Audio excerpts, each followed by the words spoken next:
As morning light begins to shine, I seek your word and make it mine. In quiet moments, faith is born.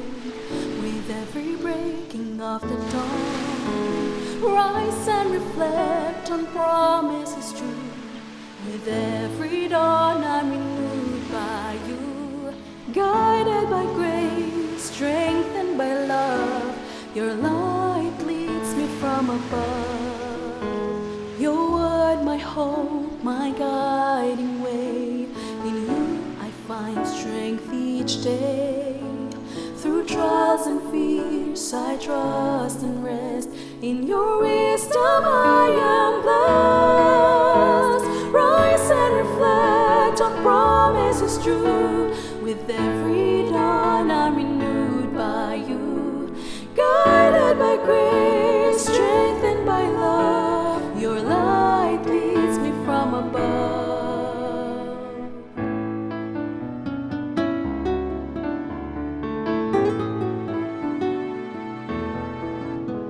Your word, my hope, my guiding way. In you I find strength each day. Through trials and fears I trust and rest. In your wisdom I am blessed. Rise and reflect on promises true. With every dawn I'm renewed by you. Guided by grace, strengthened by love, your light leads me from above. Rise and reflect on promises true. With every dawn I'm renewed by you. Guided by grace, strengthened by love, your light leads me from above. Your light leads me from above.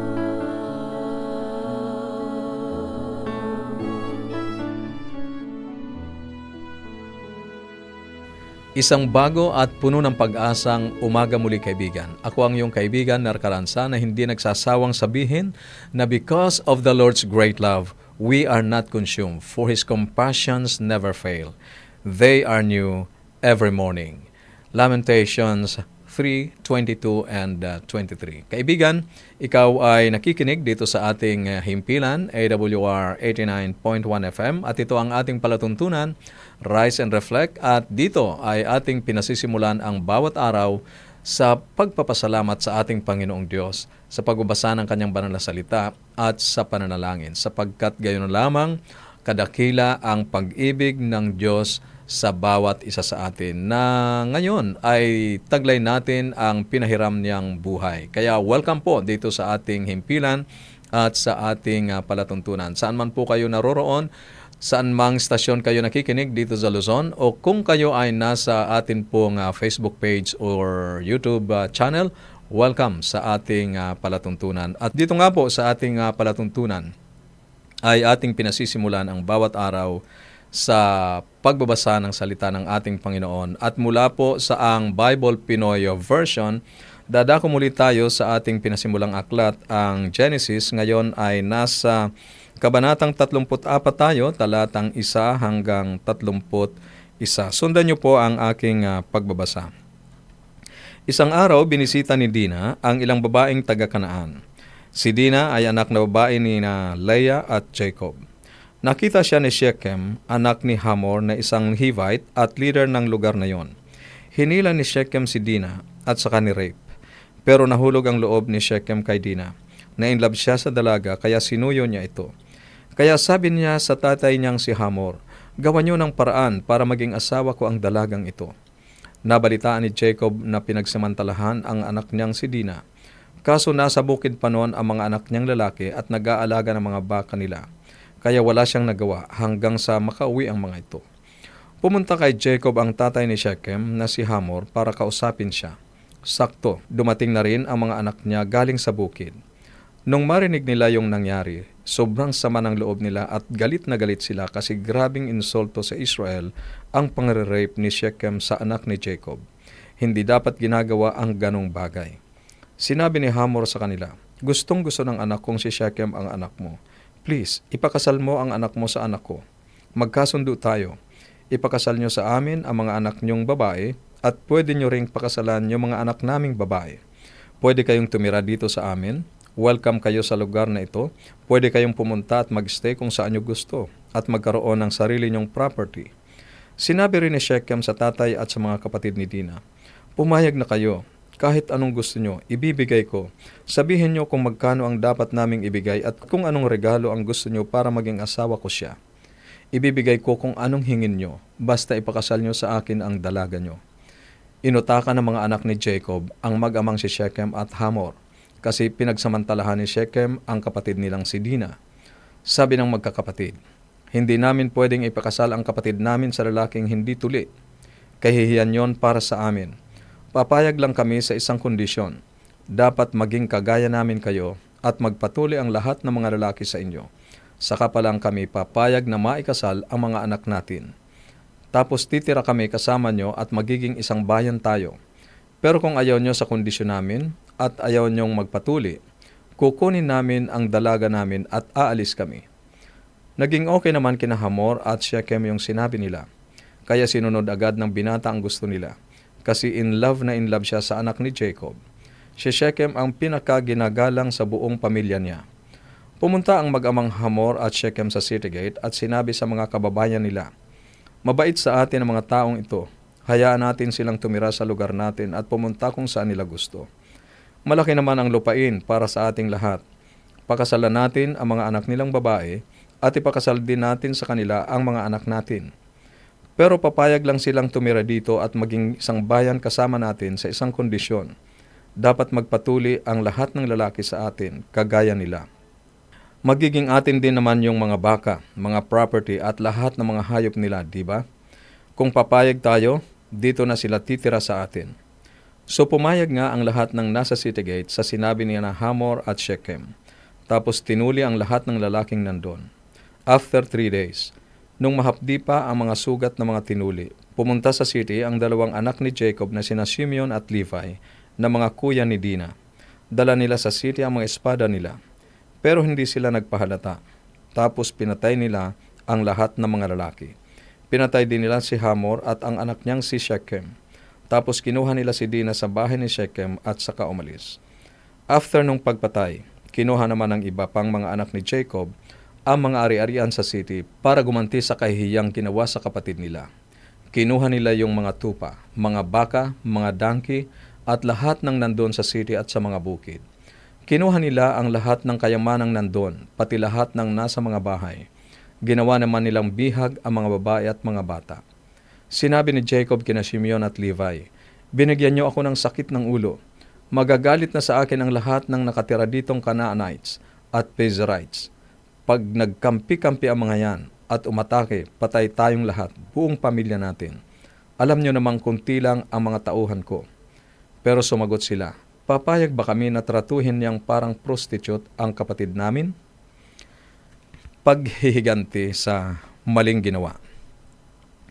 Kadalasan sa banal na kasulatan, ang mataas na spiritual na karanasan ay sinusundan ng katumbas na mababang kalagayan. Pagkatapos nga ng napakagandang paglalang sa halamanan ng Eden, kung ating babalikan, natagpuan natin ang kasunod ay ang pagkahulog o pagkakasala ng tao. Matapos makaligtas si Noe sa baha, siya ay naglasing. At matapos itatag ni David ang kanyang kaharian, siya ay nangalo niya. Naranasan ni Jacob ang mataas na espiritualidad ng pakikipagpunyagi niya sa Diyos. Nabigyan siya ng bagong pangalan mula sa pagiging isang supplanter tungo sa Let God Prevail. Bumalik sa lupain ng Kanaan at nakipagkasundo sa kanyang kapatid sang-ayon sa Genesis chapter 32 verses 1 to 32. Ngunit sa Genesis 34, inilalarawan ang isang spiritual na pagbagsak. Nang manirahan si Jacob sa kanyang bagong tahanan, ang kanyang anak na si Dina ay lumabas upang dalawin ang mga babae sa lupain. Nakita siya ng isang kabataang lalaki mula sa isang makapangyarihang pamilyang Canaanite na nagngangalang Shechem at ginahasa siya. Sa pagpapasyang pakasalan siya, Nakumbinsi niya ang kanyang ama na kausapin si Jacob. Ang problema, lahat ng sangkot sa pangyayaring iyon ay kumilos ng hindi naaayon o nararapat. Si Jacob ay parang walang pakialam na parang binaliwala ang ginawa sa kanyang anak na babae kung kaya't nagalit ang mga kapatid na lalaki ni Dina. Ang kanyang kawalan ng interes sa harap ng pang-aabuso ay masyadong naging karaniwan kahit ngayon. Ang ama naman ng abuso, ang ama ni Shechem, ay ginamit ang sitwasyon para sa pansariling pakinabang. Ang mga kapatid na lalaki ni Dina ay tamang magalit, ngunit kumilos sila ng may kapusukan at mapanlinlang kay Shechem at sa kanyang ama. Nakumbinsi nila si Shechem na ang mga lalaki ng bayan ay kailangang tuliin upang maipakasal sa mga dalaga sa kanila. Sa talatang 16, kung magpapatuloy kayo, maaari ninyong mapangasawa ang mga dalaga namin at maaari rin kaming makapag-asawa sa mga dalaga ninyo at maninirahan kami kasama ninyo para maging isang bayan na lang tayo. Talatang 17, pero kung hindi kayo papayag, kukunin namin si Dina at aalis kami rito. Kaibigan, nakapagtatakang pumayag ang mga taong bayan. Ito ay nagpapahiwatig kung gaano kayaman at kaimpluwensya itong si Jacob. Kaya nga sa talatang 25, pagkalipas ng 3 araw habang mahapdi pa ang sugat ng mga lalaki, pumasok sa lungsod ang 2 anak ni Jacob na sina Simeon at Levi na mga kapatid ni Dina. Hindi alam ng mga tao roon na masama pala ang pakay nila. May dala silang mga espada at pinagpapatay nila ang lahat ng mga lalaki. Habang nagpapagaling ang mga lalaki sa lugar na iyon, pinatay ng mga kapatid ni Dina ang mga residente ng bayan. Iyon ay hindi hustisya, kundi paghihiganti. Pagkatapos ng lahat ng ito, nagalit si Jacob dahil maaaring lusubin siya ng ibang mga Canaanite, hindi dahil sa ginawa sa kanyang anak na dalaga. Magtataka tayo bakit isinulat pa sa Biblia ang kwentong ito. Dito, kaibigan, ay idinidiin sa atin na ang pagpili ng Diyos kay Jacob ay hindi batay sa kanyang moral na kabutihan, kundi kung gaano kabuti ng Diyos. Ang Diyos ay naging tapat sa kanyang mga pangako, sa tipan sa kabila ng kahinaan ng tao. At nakikita natin kung paano gumagawa ang Diyos sa pamamagitan ng pamilya ni Abraham upang tubusin at iligtas ang sangkatauhan mula sa lahat ng kasalanan. Pakinggan mo, kaibigan, ang sinasabi ng Biblia sa Roma Kabanatang 5, talatang 6. Nang wala tayong kakayahang makaligtas sa kaparusahan, namatay si Kristo para sa ating mga kasalanan sa panahong itinakda ng Diyos. Hindi mabuti ang paghihiganti. Iyon ay kahinaang ipinakita ng pamilya ni Jacob. Ngunit dito ay nahayag ang kabutihan ng ating Panginoong Diyos na gumagawa sa ating mga kahinaan. Kaibigan, ano ang pagkakamaling nagawa ni Jacob at ng kanyang pamilya sa kabanatang ito? Ano ang pagkakaiba ng katarungan ng tao at katarungan ng Diyos? Para sa iyong comment, insight, or reflection, maaari kang magpadala ng text sa atin pong mga numero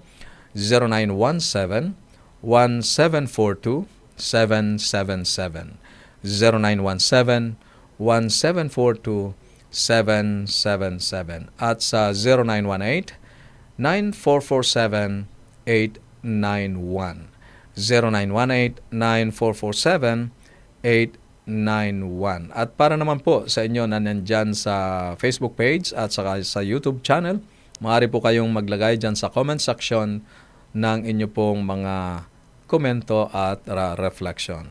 Sa atin pong pagpapatuloy, nais kong ihandog sa inyo ang napakagandang awitin na inawit ni Joan Catherine Burillo, may pamagat, Do They See Jesus in Me? Pakinggan natin ang makalangit na awiting ito.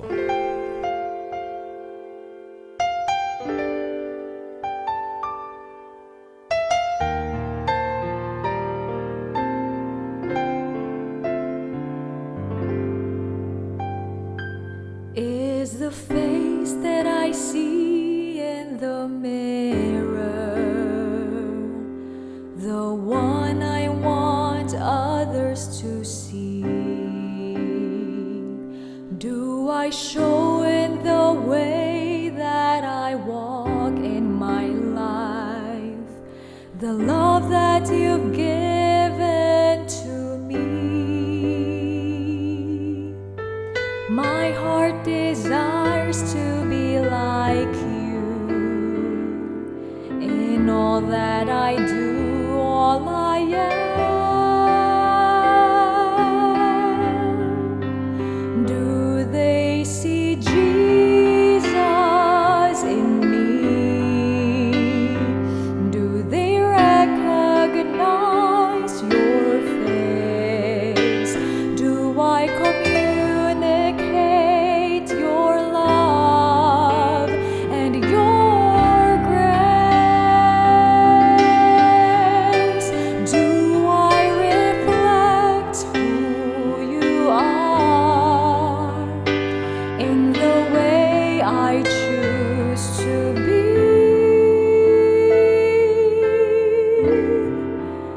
Do they see Jesus in me?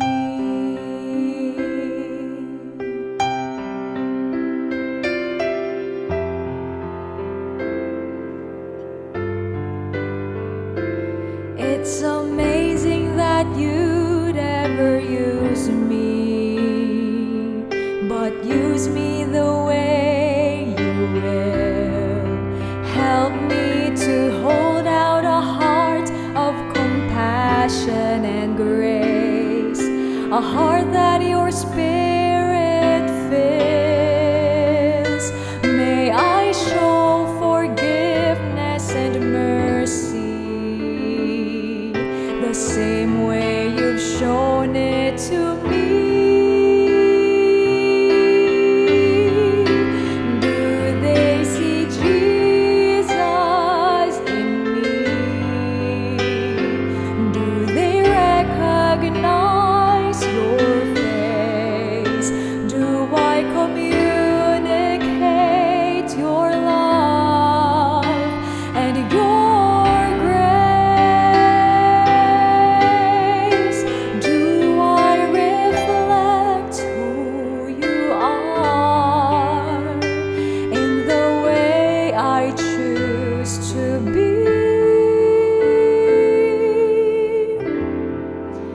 Do they see Jesus in me?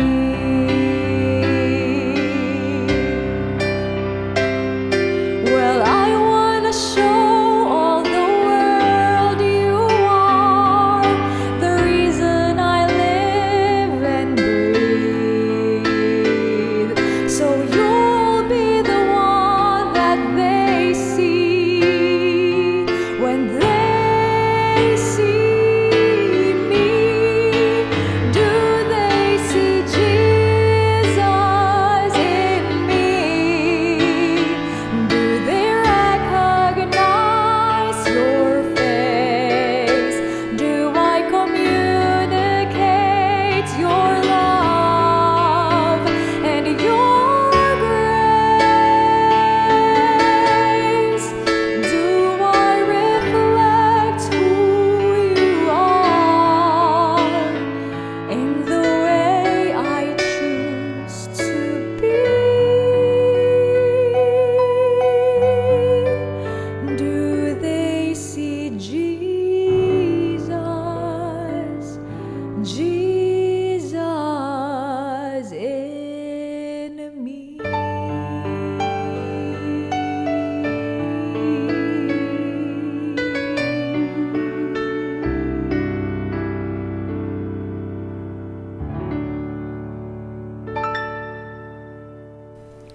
Maraming salamat, Joanne, sa napakagandang mensahe ng awitin na iyong inawit. At kaibigan, tayo ay dadako ngayon sa ating pananalangin.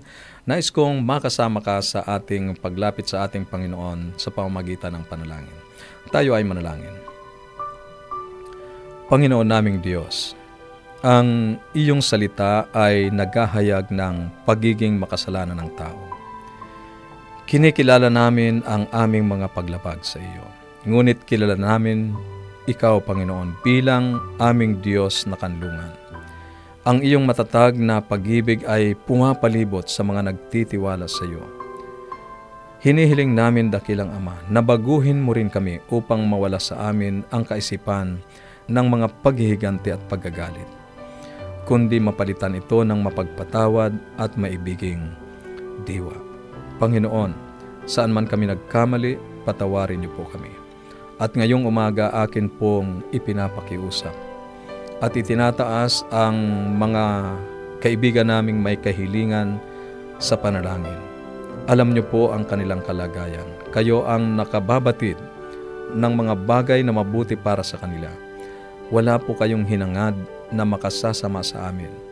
Minsan po ay hindi namin nauunawaan kung bakit hindi namin kaagad natatanggap ang kasagutan sa aming mga panalangin. Tulungan mo kami, Panginoon, na makita ang inyong kalooban at aming ipasakop ang aming mga sarili sa inyo upang makilala namin at sundin ang inyong kagustuhan. Tanggapin kung ano po ang inyong plano para sa amin. Maraming salamat na inyong diringgin ang aming panalangin sapagkat ito po ay aming hinihiling sa pangalan ng aming tagapagligtas na si Jesus. Amen. Amen. Maraming salamat po muli sa inyong pagsubaybay at ako po ay muling nag-offer sa inyo ng atin pong Bible Study Guide na Explore. Ito po ay isang napakagandang pag-aaral sa Bible na mayroong 24 lessons na inihanay sa mga mahalagang paksa ng Biblia. Ito po ay makakatulong upang lalo pa nating makilala ang kalooban ng ating Panginoong Diyos sa bawat isa sa atin. Ito ay makapa sa inyo kung kayo po ay magte-text sa atin pong mga numero 0917-1742-777, 0917-1742-777, at sa 0918-9447-891, 0918-9447-891. At sa atin naman pong mga nasa Facebook page at YouTube channel, inyo pong i-comment dyan sa comment section ang inyo pong mga pangalan, kumpletong address at ang contact numbers para po mas mabilis nating maipadala ang mga Bible Study Guide na amin pong ipinamimigay ng libre. Kaibigan, sinasaliksik ninyo ang kasulatan sapagkat iniisip ninyo na sa mga iyon ay mayroon kayong buhay na walang hanggan. Ito ang iyong kaibigan, Narcaranza, nagsasabing, kung ang salita ng Diyos ang iyong gabay, landas mo ay hindi masisinsay. Huwag po kayong lalayo sapagkat magpapatuloy po tayo sa ating paglilingkod sa pagbabahagi ng mga makalangit na awitin at ng salita ng buhay. Pagpalain ka ng ating Panginoon. God bless.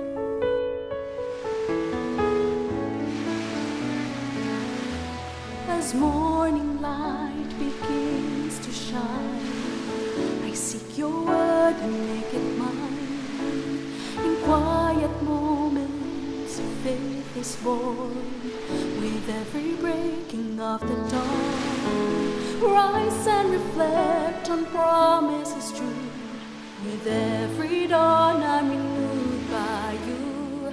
Guided by grace, strengthened by love, your light leads me from above. Your word, my hope, my guiding way.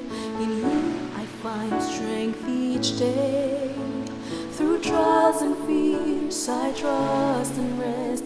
In your wisdom I am blessed. Rise and reflect on promises true. With every dawn I'm renewed by you. Guided by grace, strengthened by love, your light leads me from above.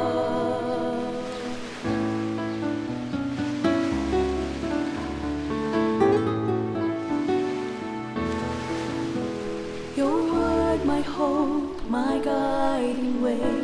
In you I find strength each day. Through trials and fears I trust and rest. In your wisdom I am blessed. Rise and reflect on promises true. With every dawn I'm renewed by you. Guided by